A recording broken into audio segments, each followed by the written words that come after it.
For our opening words this morning, I've chosen a poem by the poet and mystic Rumi, who lived in the 13th century in Persia, who remains very much alive today and revered.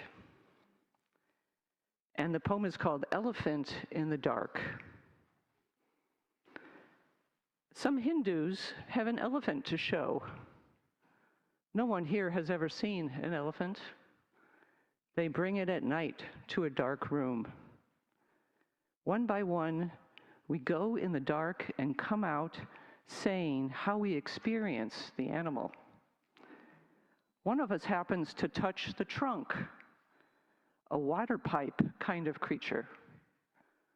Another, the ear, a very strong, always moving back and forth fan animal.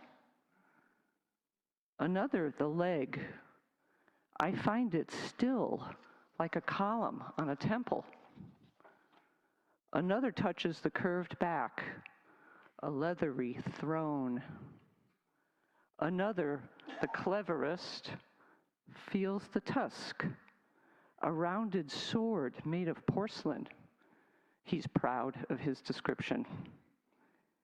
Each of us touches one place and understands the whole in that way. The palm and the fingers feeling in the dark are how the senses explore the reality of the elephant. If each of us held a candle there, and if we went in together, we could see it.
Good morning, and welcome everyone. Welcome to the Unitarian Universalist Congregation of Whidbey Island.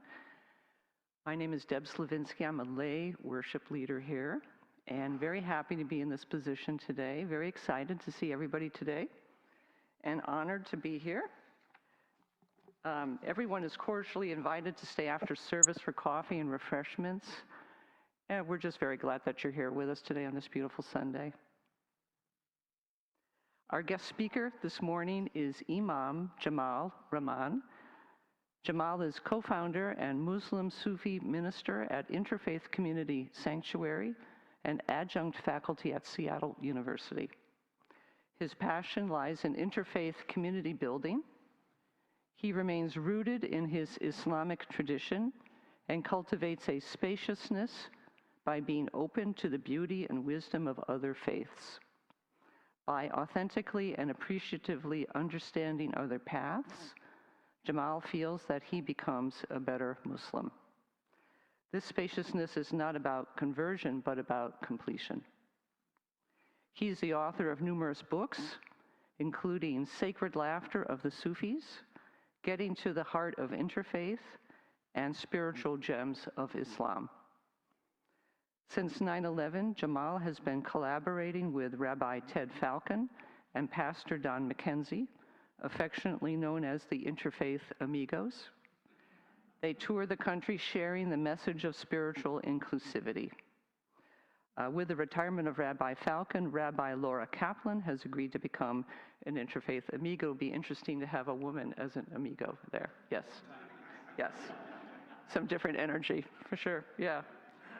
Jamal has brought some of his books with him, and check the foyer at the table afterwards to browse and perhaps purchase a copy if you're interested.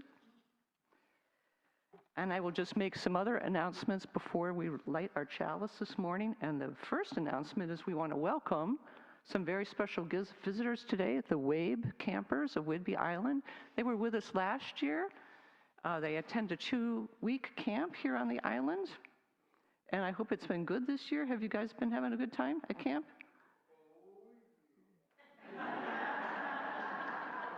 Okay, I'm glad I asked that question. Okay, that's great. So the dedicated offering for July is for Wabe, and we'll hear more about their work later on. The Visual Arts Committee will be serving coffee and snacks following the service, and they would like us to notice a new piece of work that's been installed in the gallery in the back there in the foyer, which depicts our history of building this building, UUCWI. It's a collage of photos that were taken during that process, and there are some interesting pictures.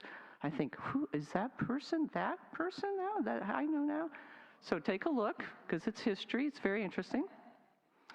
The refreshments calendar, we do have some space. I think the end of July, we need someone to sign up for refreshments, and I think all of August is currently open. So if you have inclination and you want to shine your light bright by bringing in refreshments, please consider doing that. And we thank those who have brought in refreshments today.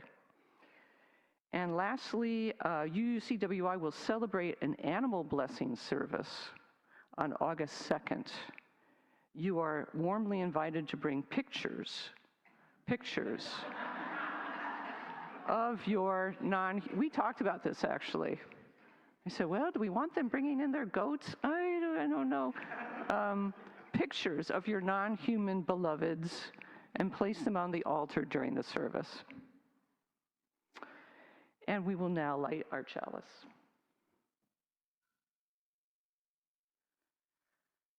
Lighting the chalice with its 2 circles centered around a flame signifies coming into a sacred space.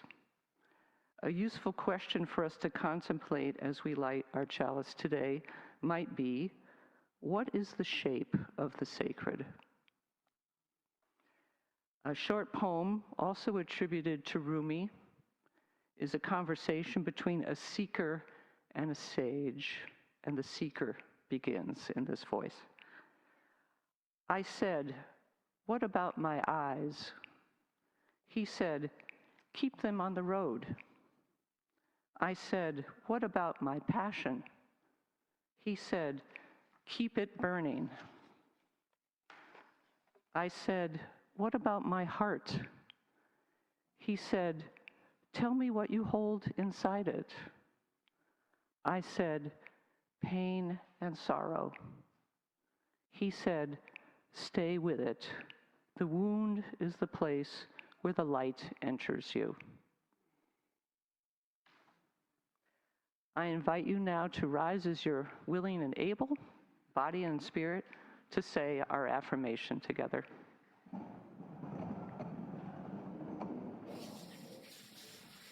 Love is the spirit of this congregation, and service is its practice.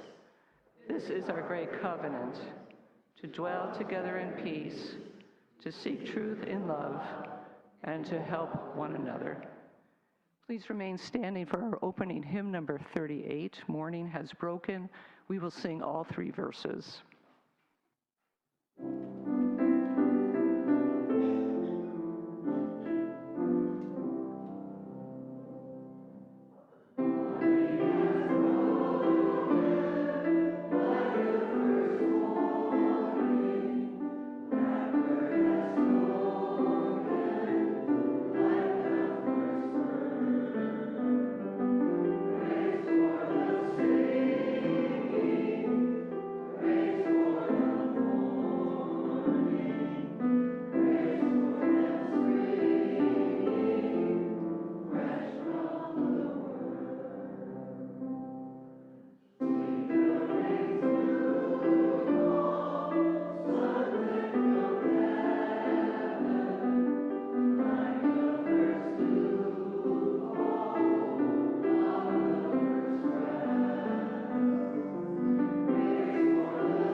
This morning we have a story for all ages. And we can get that first slide up here, Opus, please. There we go. Okay. I'm going to read a story from something called the Jataka tales, which are Buddhist morality tales, if you will. They're a lot like Aesop stories. They date back to roughly 300 BC. They tell the stories of the Buddha's previous lives, because the Buddha had many lives, before he became enlightened, many lives.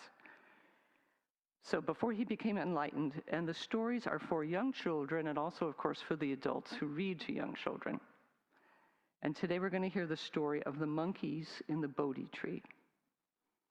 So we can have the next slide then.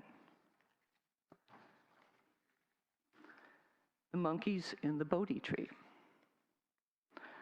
Long ago, in another place and time, there lived a wise monkey mother. She and her many children made their home in the branches of the Bodhi tree, where, many years later, the Buddha would take his seat and awaken to the truths of this life. This wise monkey had many children. She couldn't say how many because they would never sit still long enough for her to count them. One day, as they played in the great tree, swinging from branch to branch among the heart-shaped leaves, she decided it was time to teach them a lesson. "My children," she called to them, "I am not getting any younger, and neither are you. It is time that I told you about the ways of the world so that you can start to take care of your old mother and to take care of yourselves when the time comes. The young monkeys turned their little faces to listen to her. Let me ask you something, my children. Why should we work so hard to gather fruit from the trees of the forest? Our neighbors get up at dawn to gather fruit. Why don't we sleep a little later and gather our fruit from them? I have seen humans take things from one another. All you need to do is to hide behind a tree when you see another monkey coming with his arms full of fruit. Jump out from behind the tree, take him by surprise, and bring the fruit back here to share with your family. And next slide, Opus, please. But mother, what if we get caught? Asked one of the older children. Just be sure to do it when no one is looking, replied their mother, and wear a mask so you won't be recognized. This sounded like great fun, a new adventure for the mischievous monkeys. And right away, they scampered down to the ground and scattered into the forest to gather broad leaves to make masks that would cover their faces. Only one little monkey, the youngest, stayed behind. What is it, my child? Why not scurry off with your brothers and sisters and do as I've asked you to do? Mother, you know that I love you and trust you. You have done so much for me that I would do anything you ask, but I don't understand what you say. What is it that you don't understand, my little one? You told us that we should steal fruit from our neighbors when no one is looking, but that is impossible, he said. His mother's heart stirred a little. Why is it impossible? Because no matter what I do, even if no one else is around to see me, I can see me. And the next slide, please, Opus. The mother tilted her head back and laughed, gathering her youngest child into her arms. You alone have understood my lesson. The monkey mother, who would one day be reborn as the Buddha, called all her other children, and they sat beneath the Bodhi tree as she shared this story with them. They looked at one another sheepishly, and one by one patted their younger brother on the back. The Bodhi tree smiled down upon the monkey family as the mother told her children, always try to do the right thing, even when no one else is watching. You are always watching.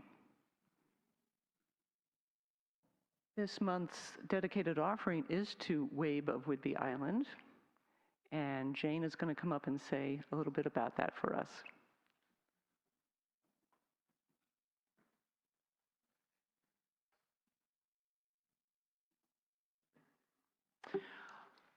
Good morning. I'm delighted to be here this morning as a member of the Dedicated Offering Committee, pleased to present the Wabe of Whidbey Island. The Wabe emanated from Camp Jabberwocky, which was founded in 1953 on Martha's Vineyard by a speech pathologist named Helen Lamb.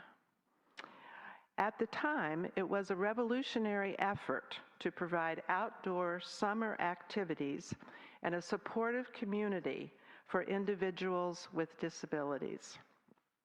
Since then, spin-off camps have been established in Mississippi, Vermont, California, Guatemala, Mexico, and Whidbey Island. In 2017, Jillian Lamb, Helen's daughter, launched the Wabe of Whidbey after decades of running Camp Jabberwocky. Jillian connected with our UU congregation, and the Wabe has been visiting us for nearly a decade. While the WAVE will accept minors, many people are surprised to learn that most campers are adults. One common phenomenon in the world of disability is aging out of services. The WAVE addresses that need, and campers and counselors establish relationships that last for lifetimes. Additionally, there is a huge need for respite care for campers' caregivers. For some of their families, this is one of the few times a year they can relax without the responsibility of caring for their child. Like Jabberwocky, the word wabe is one of Lewis Carroll's creations. Humpty Dumpty in Alice in Wonderland describes wabe as the way before and the way behind. Alice cleverly adds, and way beyond, I guess. That suits the campers. In 2019, Jillian asked former Jabberwocky counselor Kevin Heller to run the Whidbey Island camp. And in 2020, Kevin's daughter joined him as a counselor, and they return every year. For the past 3 years, Kevin has served as camp director. Jillian's granddaughter, appropriately named Alice, has also been working as a counselor since 2017 and plans on continuing her grandmother's work. She is currently the assistant director and will be in that role next year when longtime Jabberwocky counselor Emma Cushing serves as the new director at the WABE camp of Whidbey Island. Talk about leaving a legacy. Wow. I want to introduce this morning the volunteers who are volunteers. They take their vacation time and come to Whidbey Island to work with our campers. First is Kevin, who's the director. Why don't you stand up, Kevin? Kevin's daughter, Redwood. Stand up. Let me see. We have with us Emma. Where's Emma? Emma Cushing, next year's camp director. Celia Weaver. Celia, who is a granddaughter of Jillian and lives in Seattle. Buzz Bailey, who is on the board of the camp and has been associated with Whidbey Island over the years. Let's see, Charlotte and Lila, sisters who come to Whidbey Island to be part of this camp. Tay Walters, thank you, you're from Tacoma. And Kai Baldwin, our amazing translator here. Did I get everybody? Yeah, welcome. Welcome to all of you.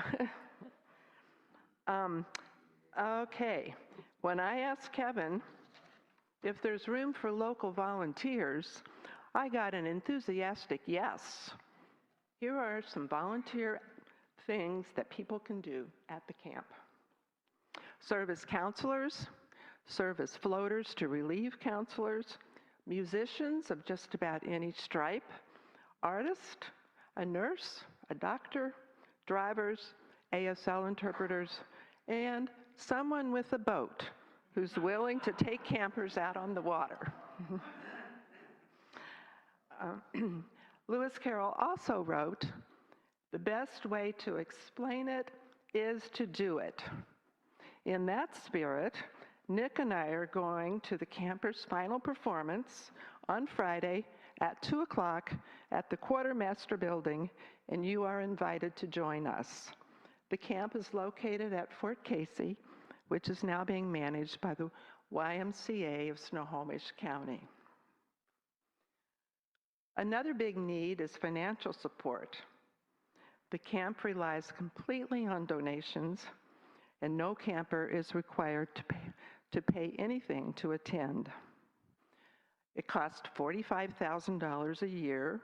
The big expenses are space, food, rental of an industrial kitchen, rental of a 15-passenger van, and incidentals like t-shirts, gas, s'mores, and surprises, such as an outbreak of athlete's foot, which required purchasing a large number of socks and shower shoes. Breaking even is touch and go every year. Your donations this morning will be graciously received and put to good use. Thanks to John Long for suggesting the Wabe Camp as one of our dedicated offerings. And remember, this Friday at 2 o'clock, it's all happening at Fort Casey. We'd like to see you there.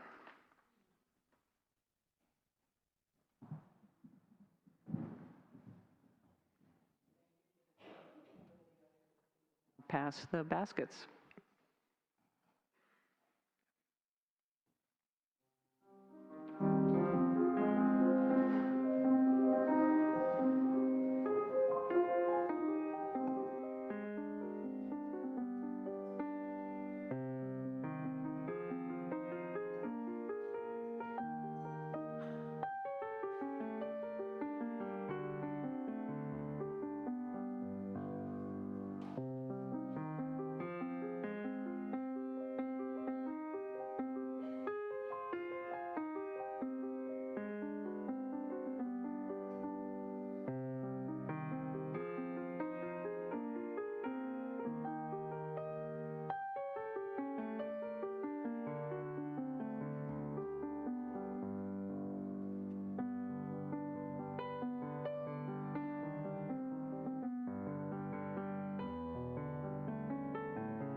Thank you for your generosity this morning.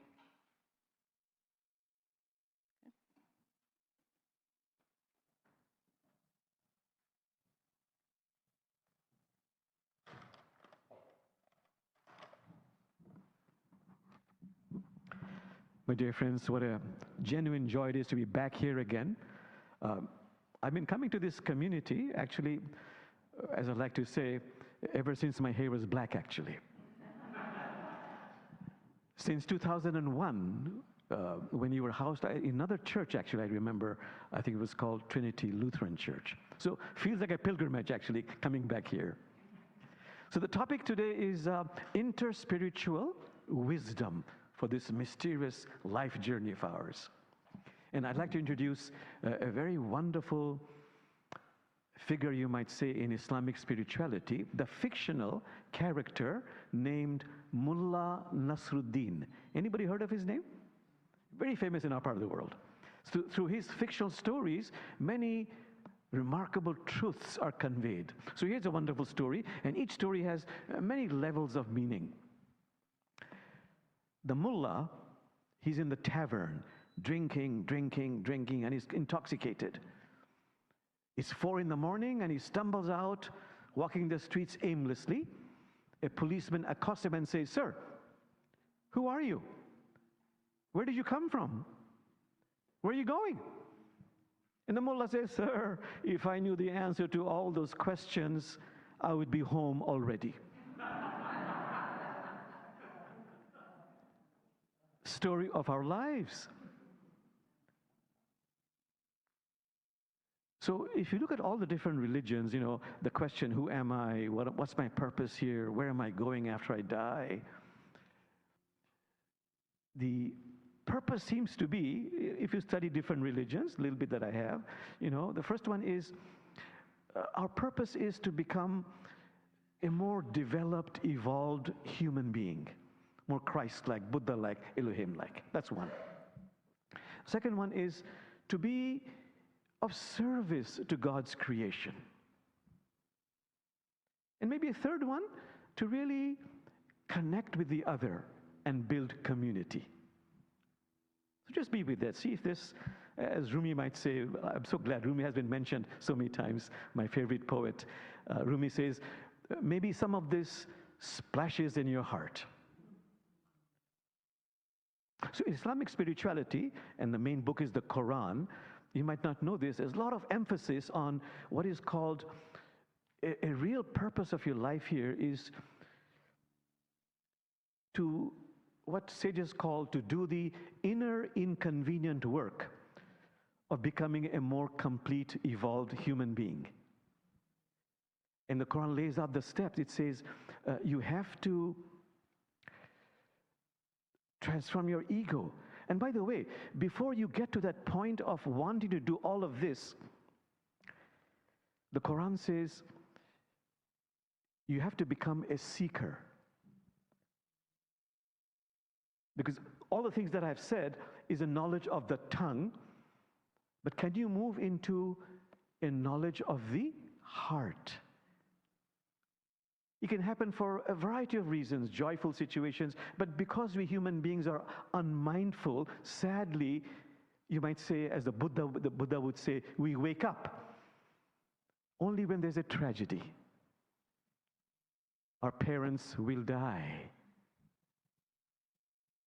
Our circumstances change, divorce, difficulties, hardships.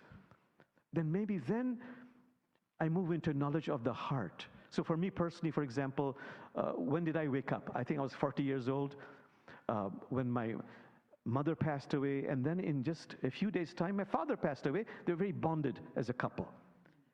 And I remember the words of Hafiz, that 14th century sage, something missing in my heart tonight has made my eyes so soft, my voice so tender, my need for God absolutely clear. So the Quran says that's when you really start to live. And the verse in the Quran is, say, my life, my living, my prayers, my dying are all for you. And that's when you realize, I want to become a better human being. The Quran says, how do you do that? Well, look at your ego. We need the ego, but we have to, the Quran suggests, transform the ego from a commanding master into a personal assistant. And how do you do that? By compassionate self-witnessing. Mark the words, compassionate self-witnessing. In every tradition, if you look at Hinduism, they say we're like two birds on the branch of a tree. One bird is pecking away at the fruit. The fruit could be sweet, the fruit could be bitter. But I'm also the other bird, just observing, witnessing. Compassionate self-witnessing in the course of our life. So here's where the mullah comes in, that fictional character who makes us laugh and through humor conveys so many wonderful, beautiful insights. So for example, the Prophet Muhammad was asked, what is the biggest cause of the downfall of humanity? And the Prophet Muhammad replied, pride, arrogance, bloated ego, holier than thou. So here's a mullah story, a simple mullah story. On a moonlit night, the mullah is having his constitutional walk. He happens to pass by a well. He peers inside. He's shocked. Why? Oh my God, the moon has fallen into the well. Sister Moon, fear not, I'm here to help you. He rushes home, gets a rope, gets a hook. He flings it inside the well. It catches something. He heaves and pulls. Something slips. He falls on his back and sees the moon restored to its proper domain. And he says, thank God I came along. Self-witnessing. You know, you mentioned I work with my interfaith amigos, and we've traveled all over the country sharing a message of inclusivity, maybe about 300 programs we have done. The most favorite story they tell me is the simple one. The mullah goes to work. Lunchtime opens his pail box. What does he find? A cheese sandwich. But second day, third day, fourth day, it's always a lousy cheese sandwich. 10th day, I'm getting sick and tired of this lousy cheese sandwich. So his co-worker said, Mullah, why don't you ask your wife to make you a different kind of sandwich? Be gentle with her. I'm not married. Who makes them? I do. Story of our lives. We get caught in this habitual pattern. We blame this, we blame that. Don't look at ourselves. So anyhow, there are many, many mullah stories. Yeah? And through humor, becoming aware that's just my personality, which, as the Buddha says, is nothing more than a bundle of conditioned reactions to my life's circumstances. But I'm much more than that. I'm also my Christ nature, Buddha nature, Elohim nature, Allah nature. So by becoming aware of the fibers of the ego, we get closer and closer to our divine spark. Quran says not enough.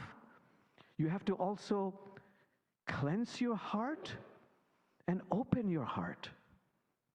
Again, a verse by Rumi. Oh, Jamal, please open the window of your heart. Open the window of your heart. The moon will kiss you only through the window. So, in all religions, certainly the Quran says, Allah is all eternal love. We have to really cultivate love for ourselves and for others. This reminds me of a wonderful poetry by Hafiz about love. You know, Rumi says, love is the cause and essence of everything. Well, Hafiz writes a poetry on this. He says, Brother Jamal, whoever you meet, meeting you, you're always saying, please love me, please love me, please love me. But of course, says Hafiz, you're saying this silently, otherwise somebody would call the cops. So, you know, I in my ministry, I do a lot of therapy, and sometimes very difficult situations, heroin addiction, incest, terrible situations, you know. But the practice I find the best eventually is the simple practice of closing your eyes in meditation or in waking hours with eyes open, but focusing on the heart and just telling the heart, I love you, or you are loved. Again and again and again and again and again. Focusing on the heart in meditation or in waking hours whenever you have spare time. But tell the heart again and again, I love you, or you are loved, you are loved. That, my friends have told me, has had the deepest, most profound consequences. And by the way, I love those words by Rumi about love. He says, there is no need to seek love. There's no need to seek love. Just become aware of the obstacles and inhibitions you have put on the path of love. That's why Rumi says, love is in every religion, but love has no religion. Then a very critical quality the Quran says you simply have to cultivate, almost number one in the Quran, is compassion. Compassion for self and compassion for others. To be gentle, to be merciful, to be kind to oneself and to others. And Islamic sages, they say, how can we explain the majesty, the beauty, the power of this divine quality of mercy, compassion, gentleness? Now, we live in the Northwest. The metaphor they use is water. There is nothing as soft and yielding as water is. There's nothing as soft and yielding as water is. Yet, for overcoming the hardest, the most insurmountable, there's nothing as powerful as water is. The ocean can wash away continents. So the person who is gentle, compassionate, merciful is actually possessed of authentic power. Then the Quran says, wherever water falls, life flourishes. So the person who is kind and gentle is also life-affirming and life-bestowing. Just be with that. Am I cultivating love and compassion in my life for myself and for others?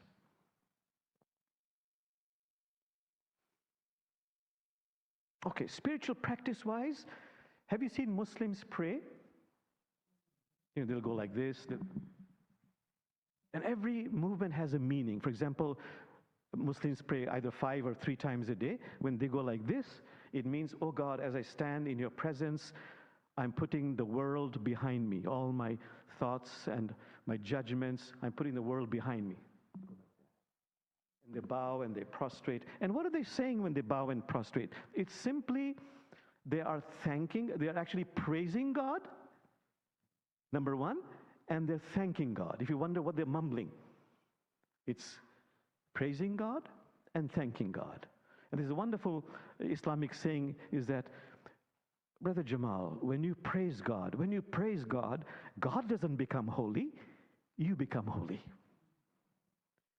And gratitude, there's a verse in the Quran that says, everything which exists in the heavens and the earth extols the limitless glory of God. Everything in creation is praising God and thanking God. And Jamal, when you praise God and thank God, you join a cosmic chorus and your being becomes exalted, uplifted. You know, my favorite story about gratitude is this mullah story. The mullah has lost his donkey. You might not know this, it's a big deal in our part of the world. It's his source of livelihood, his companionship. So the entire town joins in trying to find the donkey. The whole day goes by, they cannot find the donkey. The donkey is lost forever. They come in the evening to give the mullah the bad news, but where's the mullah? He's in the town square on his knees saying, Allah, thank you, I'm so grateful, I'm so grateful. So mullah, you haven't heard the bad news. Your donkey is lost forever. So I know, but I'm so grateful because imagine what could have happened to me if I was on the donkey. So in times of affliction, if I continue to be grateful, I'm giving thanks for unknown blessings already on their way. Okay, let me just move on to some insights from Buddhism. You know, the Buddha said, the first noble truth in Buddhism is, yes, my friends, there is suffering in life. Inevitable. This is in every tradition. So in some traditions, they write in the holy books that, for example, the Quran writes, it's a world of opposites. So you might receive instruction. Taoism says, you know, high is defined by low, long by short. We need opposites.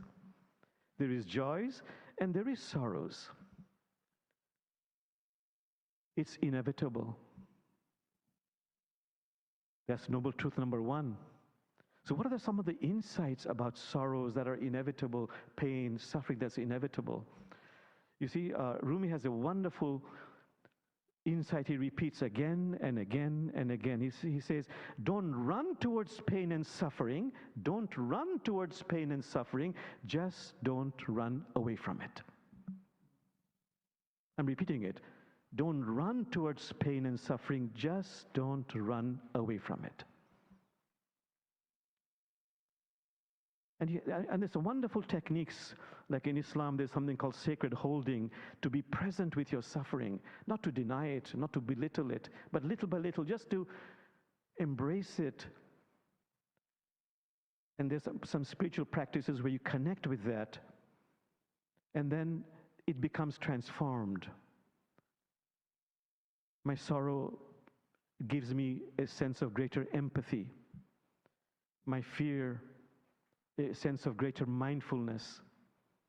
My anger, a sense of inner enthusiasm, inner vigor, you might say, to do things. So don't run towards pain and suffering, just don't run away from it. And if you understand this and have some spiritual practices to be able to embrace your suffering, then the sages say you'll understand, for example, Rumi, when he says, the dark thought, the shame, the malice, greet them at the door laughing. Each one has been sent as a guide from beyond. Or Khalil Gibran. Anybody know that wonderful poet? The Prophet. He writes in the Prophet, the more that sorrow carves into your being, the more joy it can contain. Or Carl Jung, the famous Western psychologist, Carl Jung, who said, Jamal, would you once in your life have the grace and the courage to kiss the demons and dragons within you. That is how they change into a prince or princess. You know, I've been teaching a class for the last 6 months, which has finished, on that book called The Book of Joy. Anybody read The Book of Joy by Desmond Tutu, late Desmond Tutu and Dalai Lama? And one of the main, you might say, insights from the book is, they say again and again, this is the main thrust of the book, the way you acknowledge, heal, and embrace your suffering is what sculpts your being and sculpts the destiny of your life. Just be with that. How do I deal with my suffering, which is inevitable?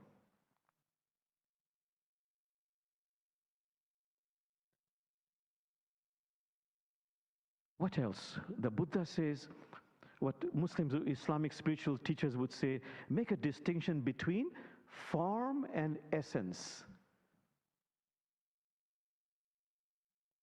Here's a wonderful story. Buddhist monks, as you know, they're always helping people. They don't have time to cook food, so they beg for food from different households. So this one particular monk goes to a house, and it's a house of a jeweler apparently, and the monk opens his sparse pouch to receive the food, and the householder, who is a jeweler, is stunned. There's a precious jewel in that pouch. And the jeweler says, "Monk, where did you get this? This is like worth a few $1 million.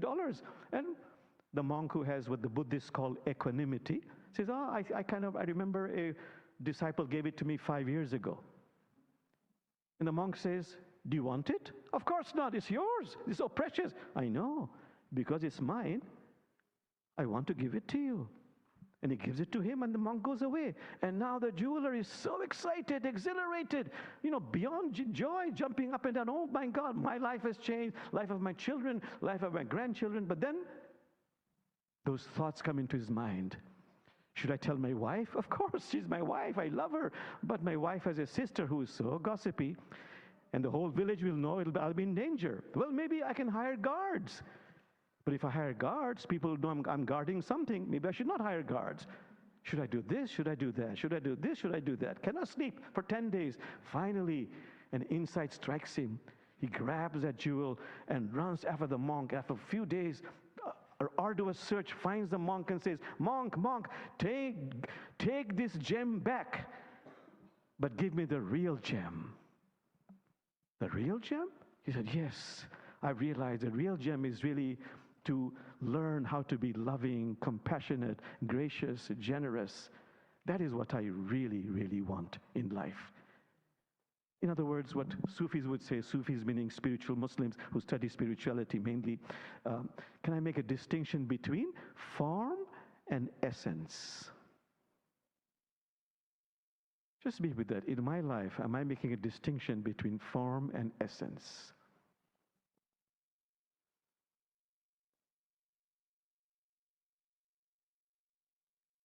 Okay, another point that the Buddha makes is, can I be present in life? That wonderful Zen saying, when sitting, sit.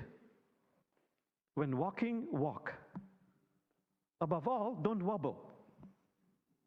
Be present.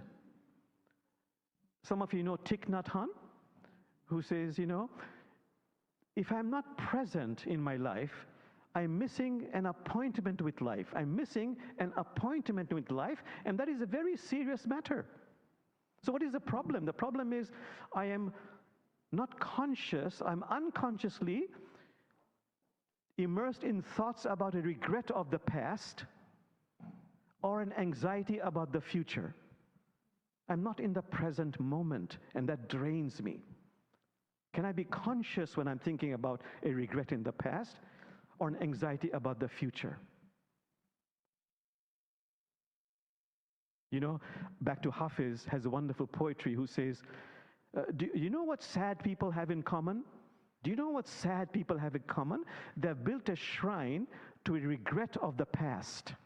They've built a shrine to a regret of the past, and they keep going there again and again and again and again and again to do a strange wail and worship. What do happy people have in common?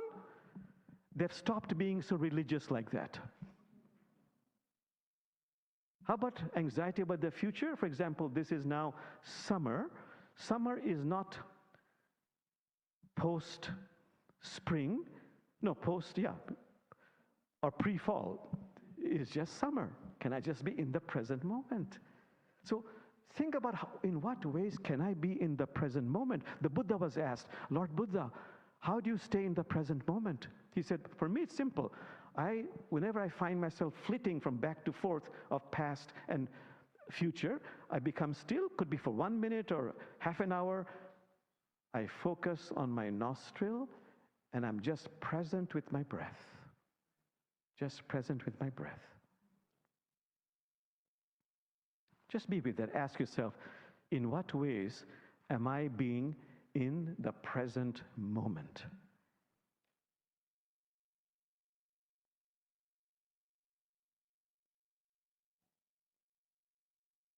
Okay, how about a practice that the Buddha was very keen on, very much emphasized it, but it is in every single tradition.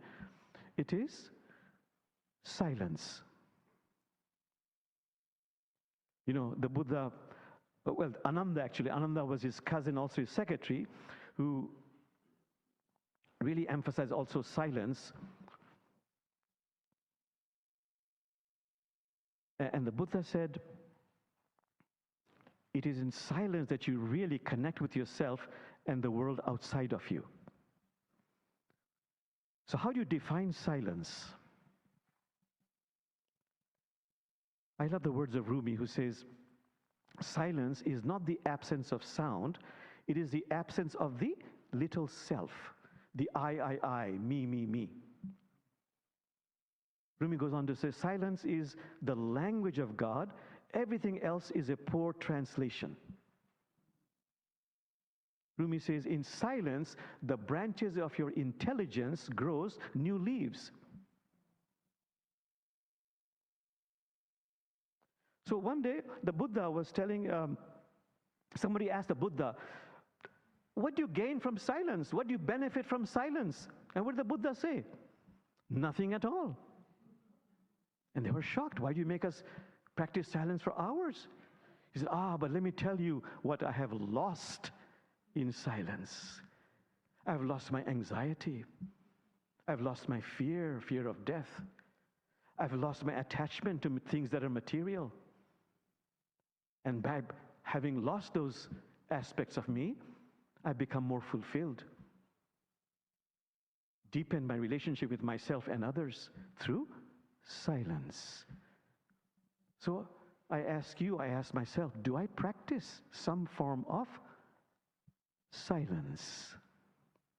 I know I'm going on. I'll bring it to a close in just a few minutes. But I just thought about this wonderful story from Hinduism, where I see a lot of trees here. There's a famous story in Hinduism where the son or daughter asked the father, "Father, this fruit tree, where does it come from?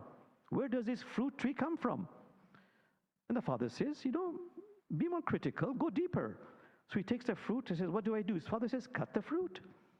He says, "Father, I've cut the fruit, I see a seed." Father says, "Go deeper, cut the seed." "But Father, I see inside the seed, there's nothing, it's silent. It's void, emptiness." And the famous Hindu verse, "Tattvam asi," and from that silence comes everything, that art thou. From that silence is the source of it all. Can I be silent? That book we're reading by Thich Nhat Hanh, in fact, the most current book, we just finished reading that, Zen and the Art of Saving the Planet. Anybody read that book? Oh, wonderful. So in that, the main practice is, no matter what the crisis, the most difficult times, just become still, says Thich Nhat Hanh, focus on your nostril, and just be present with your breath.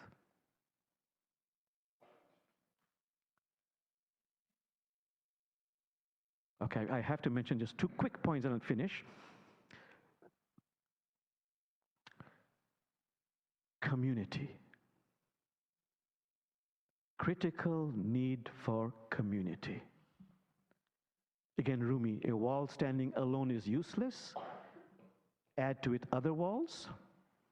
It can support a roof or a granary. Only when ink joins with a pen can the blank paper say something.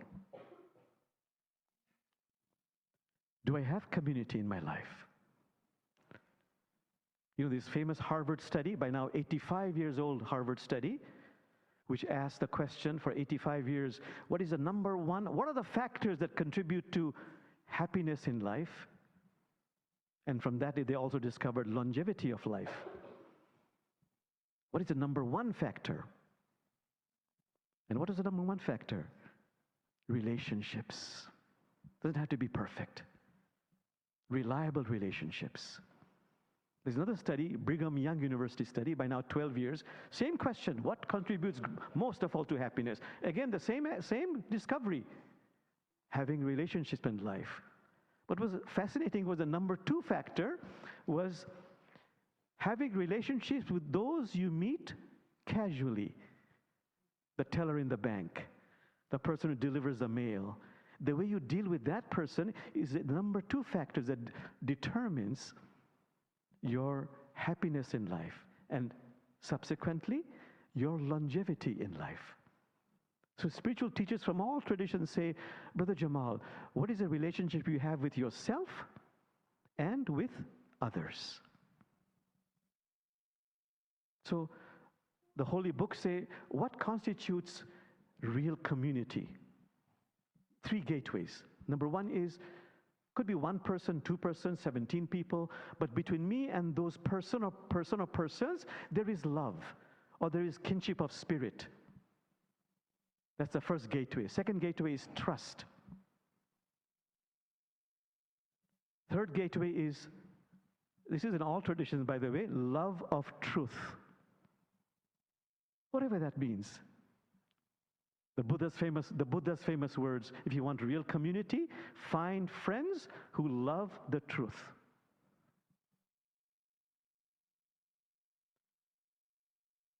One point I always want to make for happiness from Taoism, I won't get into that because of time, but the Taoists, are you familiar with Taoism?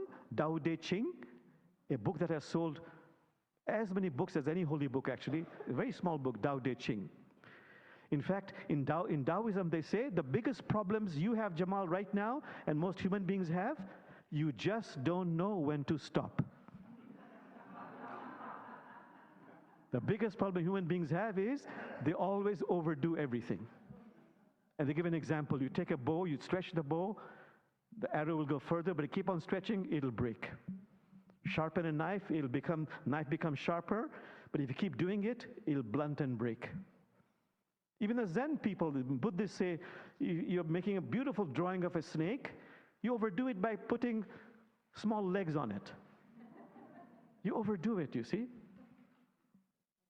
So before I overdo it, just last point is about the critical thing is also, as I mentioned, service, being of service to others. But what does it mean to be of service? Again, if you look at the traditions, number one is, I'm quoting the Quran now, if I really want to be of service, give freely of what you love. Your time, your resources, your energy. Give freely of what you love. Number two, to those who ask, don't ask, cannot ask. That's number two. Number three, if possible, only if possible, give quietly, without fanfare, if possible.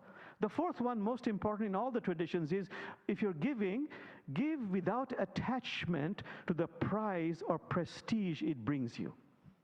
Do it for Allah, do it for Jesus, for love.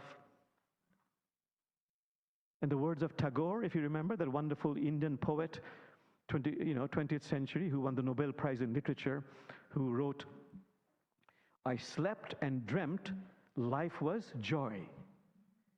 I awoke and found life was service. I served and lo, service was joy. And now, believe it or not, I'm going to finish by telling you one more mullah story. and it's a very important point about life, which I have to take into account in my age. The mullah is in London Museum.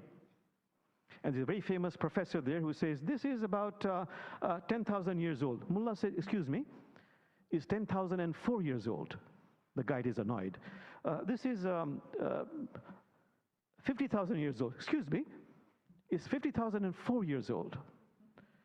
This is 100,000 years old. Excuse me, is 100,004 years old. Now the guide is really annoyed. He says, sir, you have a beard, you have a turban, I can presume you're from the exotic East. How can you be so laser precise about these dates? Simple, says the mullah.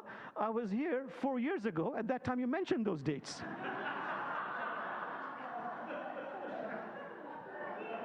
The biggest lesson is, it's later than you think in your life. So my friends, thank you for your patience and for your kindness. Thank you so much. Thank you.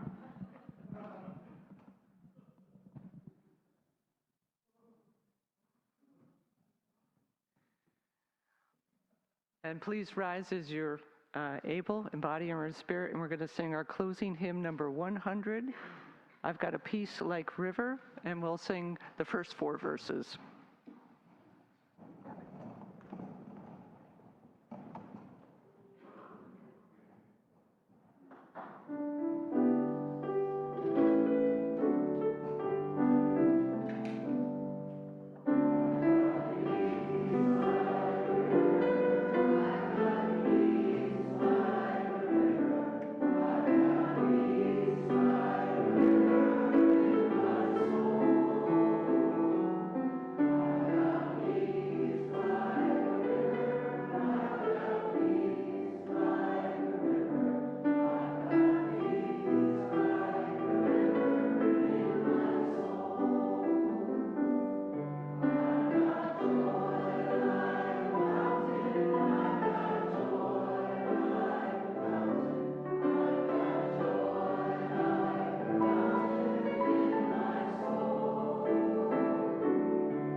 Closing benediction, I'd like to recite a chapter from the Quran. The Buddhism is a very short chapter, actually. So I'd like you to join me by chanting with me the sound H-U, who is the equivalent in the Islam of the Hindu and from the Eastern traditions of Om or Om. Who, here it goes.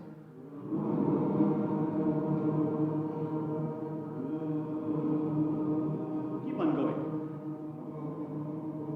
بسم الله الرحمن الرحيم الحمد لله رب العالمين الرحمن الرحيم مالك يوم الدين إياك نعبد وإياك نستعين اهدنا الصراط المستقيم الصراط الذين أنعمت عليهم غير المغضوب عليهم ولا الضالين